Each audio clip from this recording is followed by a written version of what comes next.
আমরা অনুরাগের ছোঁয়া নাটকের পর্বে দেখব যে নতুন নায়কের আগমন ঘটে আর দীপার সাথে ধাক্কা লেগে যায় আর তার সাথে থাকা জিনিসগুলো সব পড়ে যায়। তারপর দীপা বলে আমার সব নষ্ট হয়ে গেল। এরপর ছেলেটি তাকে কিছু টাকা দেওয়ার বলে এখানে অনেক বেশি টাকা আছে। তারপর দীপা বলে টাকা নয় সম্মান দিতে শেখো।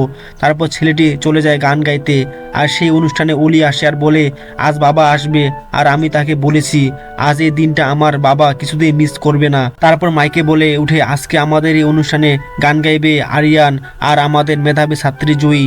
এ কথা শুনে অলি বলে আরিয়ানের সাথে জয়ী গান গাইবে এটা তো আমাকে কেউ বলেনি। আমি দীপাকে ঘৃণা করি বলে জয়ী আমার সাথে সম্পর্ক রাখতে চায় না। তারপর সে তার বাবাকে ফোন দেয় আর বলে বাবা কি আর আসবে না?